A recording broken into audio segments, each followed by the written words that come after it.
This is an All Ears English podcast, episode 872, 3 study habits to finally reach your English goals in 2018 with Patrick Gillen. Welcome to the All Ears English podcast. Downloaded more than 50 million times, we believe in connection, not perfection, with your American hosts, Lindsay McMahon, the English adventurer, and Michelle Kaplan, the New York radio girl, coming to you from Boston and New York City, USA. And to get your transcripts delivered by email every week, go to allearsenglish.com/subscribe. Habits are powerful. Today, Patrick will tell us what the 3 things are that you must consider before you set any study habits for 2018 so that you can finally become the English speaker that you want to be.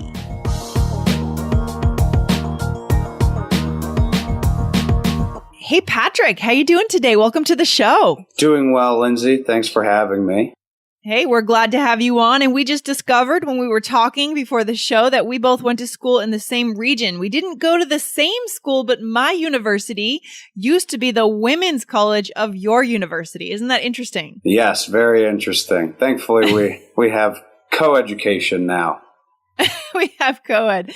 Exactly. Did you learn anything interesting by going to UVA school in that part of the country, Virginia? What do you think about that region? It was good, different. I'm from much farther north of Virginia, so the change in speed was good. A little slower down in the south of the United States. It is. It is. For me, it was a big change because I grew up in New Hampshire and I went to college in Fredericksburg, Virginia, University of Mary Washington. So big change for me. And they always say that Fredericksburg is like the start of the South. So I think that's kind of interesting. And Charlottesville is certainly Southern. Yes. Yeah. As well. Yeah. Awesome. And you used to wrestle in college. Is that right? I did. Yeah. For 5 years. Wow. What was that like? It was tough. It was like having a full-time job.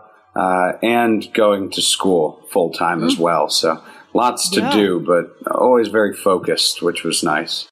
Wow. And so you must have had to really think about how to build the right habits. I mean, that's a lot of pressure. It was Division I, right? UVA? Absolutely. Yeah. D1? D1 wrestling. Yeah. Big part of it is habits, just doing the right things every day. Not only some things, but the right things is really the goal of most athletes to be able to balance school and work, essentially, which would be sport in that case, can be tough. So you got to have routines in place, that's for sure.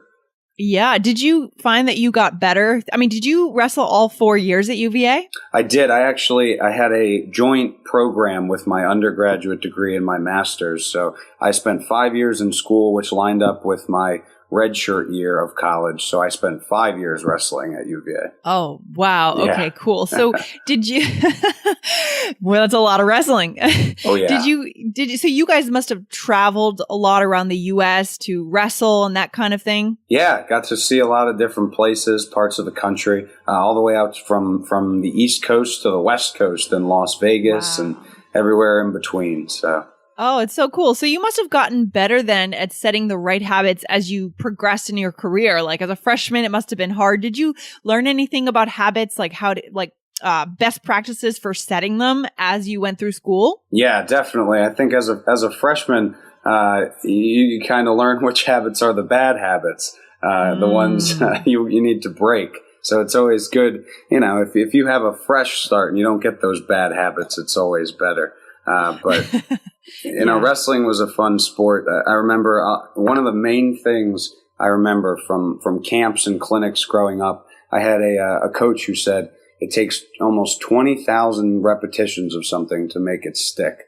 So with wrestling moves that's based in some neuroscience and stuff. And I know that it could be, the numbers might be a little bit off, but the general idea is there that it really takes a ton to make a habit, and it takes a ton of consistency to do that.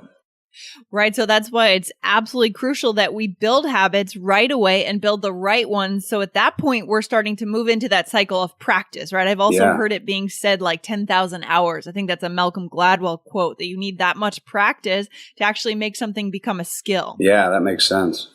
Yeah. Okay. So then this is the right time to have you on today, Patrick, and to be able to talk about habits because it's early January and our listeners are looking for new habits to build so they can get on the fast track to being fluent in English and connecting in English. So today, Patrick, because you have experience setting habits and setting the right habits, you're here to share with us 3 good study habits for the new year, right? For our listeners. So why don't we go ahead and just dive into that? What would you say, Patrick, would be the first thing that our listeners should pay attention to when they set their study habits? Yeah. So aside from the consistency piece, which is almost self-explanatory, kind of getting that practice all the time, I think you need to have good practice. We used to talk in teaching setting. It's practice is the most important thing, but you need to have good practice with good feedback. So if you're doing the wrong things over and over, you're building the wrong habits. So if you're doing the right things, you're using the right content, and it's kind of tailored to you, then that's going to be good practice. Along with that, you're going to need feedback as well to make sure throughout the course of your practice, you're still doing the right things, kind of being on the right track. I love that. Yeah. And so that really, even as adults, we go from children all the way through the spectrum. You really want to feel good about what you're doing. You want to feel good about the practice. There's that psychological piece. So the practice, not only does it need to be right, it needs to feel successful. So ideally you have somebody there that's kind of guiding you and letting you know so that you're confident in the fact that you're getting it. And that kind of pushes you forward and helps with your consistency and makes you want to learn English, and makes you want to log on to what you're doing and kind of get that practice.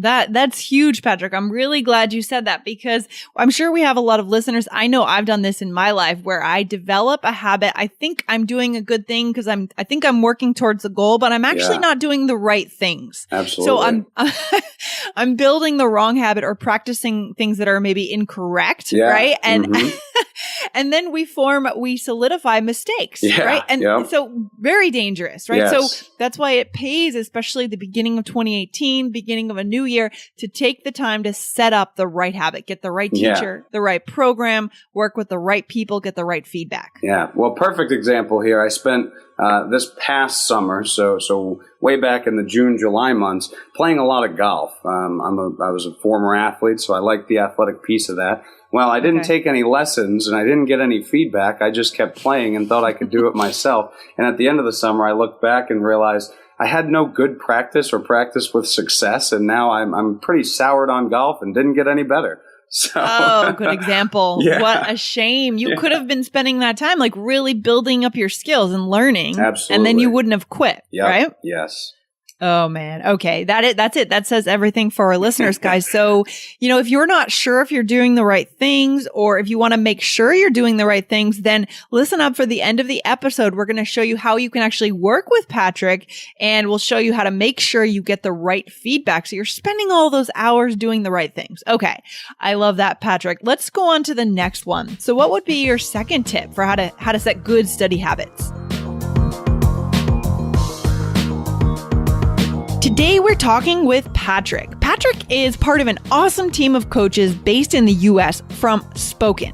Spoken is a program that's dedicated to helping you reach your English goals fast because it's easy to use and it's customized for you. It's like an English teacher in your own pocket. Get our special deal at allearsenglish.com/spoken. That's SPOKEN. Get 2 free lessons and 20% off your first month if you register at this link, allearsenglish.com/spoken.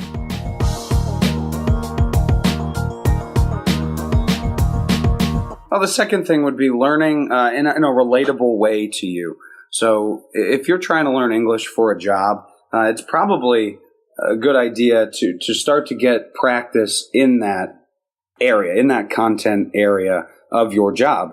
If you're on a lot of calls, if you do a lot of meetings, you run meetings, webinars, things like that, it's good to practice in simulated real life situation. So it makes sense while you're learning, and it keeps you engaged. Nobody really wants, or at least I didn't growing up. I didn't want to learn in a hypothetical way, meaning, everything was, way off. It wasn't something I was engaged in. It wasn't something I was doing.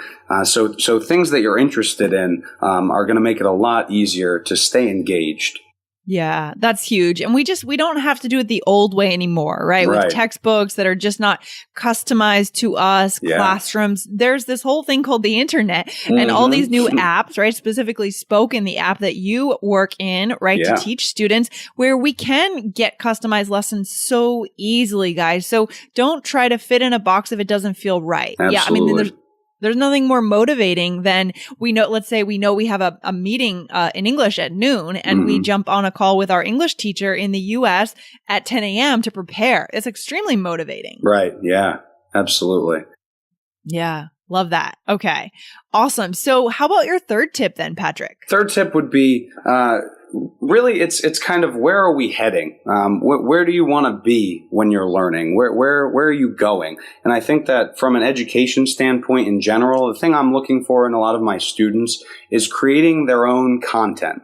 You want to move the information in a way that kind of is unique to you. So if you get to the point where you can create those sentences, you can run those meetings, you can make those, you've built all this knowledge and now you're actually putting it into use, thinking on your own, thinking in the language. That's really kind of showing that you're starting to master that content. You're starting to really think in that content and you've really got a good handle on the language or whatever it is you're doing. I like it. Can you give us a tangible example of what this means? Like maybe with a student that you've worked with where they've been able to take in information and then use it and apply it? Yeah, absolutely. So in a sport kind of setting and in a physical education setting as well, you have guys that they start to use the skills to accomplish tasks that they're setting for themselves. So maybe we did an overhand throw. We're working on overhand throwing. There's a lot of little benchmarks to hit, a lot of little things that we can be doing, like stepping with our foot and following through with our arm. Those are all things that make a good skill. But when I know that they've really mastered is when they start to kind of discover new ways to put that. Like, let's try to hit that tree branch or let's hit that part of the fence. Yeah. Love it. And so in an English kind of learning setting, I think it looks more like starting to put together dialogue and use different words kind of to express, things that you've done. Okay. So not just repeating what the teacher shows us as a chunk or a phrase. Instead, we use those phrases and create something new or alter them. Yeah. Okay. Cool. And that's where the fun comes in, right? With learning languages. It's creative. It's connection based. Have you learned any languages yourself, Patrick? I have not. No, not as of now. I would love to. I think I would like to try that. I've been thinking recently of getting into that. Definitely. Well, you'll be able to use these habit building tips and get on the right track from the start, right? There you go. Awesome. Absolutely. Okay, so these are good. These are great tips, Patrick. I really appreciate this. And so if you I suppose you are a teacher on Spoken, is that right? Yes, I am. Okay, awesome. And how many lessons a week do you give over there at Spoken, and what do your lessons look like? I try to give about, 4 to 6 lessons a week, and they consist of, they're an hour, and they're really based on different concepts, depending on what the learner needs. So, for example, if I have somebody that maybe is an executive at an international company who does a lot with English and wants to better their business English, maybe they run a bunch of meetings, then we can have a lot of things tailored to phrases, terms, things like that go with running meetings. And so basically there's some delivery of content, usually on the Telegram platform, where they log in and things come across and they read or they listen, and then they manipulate that information. And I'm able to, in real time, kind of give feedback and say, wow. You can I can do a lot with pronunciation at the same time as we're doing some things with the terms. So, if they're understanding the use of the word, but maybe, they're just, not making the right sound with their mouth, we can address that right there and kind of work with that for that full hour. I love that. And Telegram, is that an app that our listeners could have on their smartphones? Absolutely. Just as easy to download as any other app. Okay, so you're saying that our listeners could just be in a cafe, even in the train, if they can get internet access, and be kind of working through the app with you and getting feedback on the other side with you in the US? Yes, absolutely. It's that simple and that portable. Okay, awesome. And we know that a lot of our listeners at All Ears English, especially our business students, business professionals who need to use English, have gone over to Spoken and have found a lot of success, guys, over there. And it's 2018, time to think about those habits, right? Love it. Yes. Love it. Okay, cool. So guys, if you are ready to get started over at Spoken and maybe work with Patrick or another one of the coaches, the native English coaches over there, go over to allearsenglish.com/spoken. That's /SPOKEN. And they'll give you over at Spoken 2 free lessons and 20% off your first month if you decide to join. Patrick, any final words of wisdom for our listeners here at All Ears English? Just consistency. Keep it going. You need to engage in that English every day. And over at Spoken, we're pretty flexible. So even if you have a busy day, when you're ready to settle in, we'll be there to help you out. That's great. Yeah, that's hugely important. I know that a lot of our listeners, they're in meetings all day and they don't necessarily have that set hour to sit down in front of a computer and have a Skype lesson. So it sounds like you guys are quite a bit more flexible. Yes, absolutely. I love that. Okay. It's a good alternative, guys. So go on over allearsenglish.com/spoken and sign up right now. Patrick, thanks for coming on to hang out. And it was fun chatting with you today. Absolutely. You as well. All right. Take care. Take care. Bye. Bye.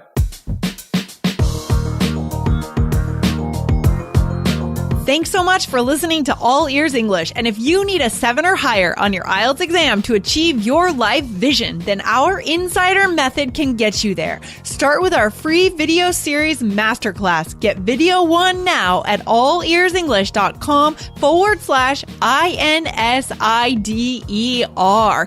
And if you believe in connection, not perfection, then subscribe to our show on your phone or on your computer. See you next time.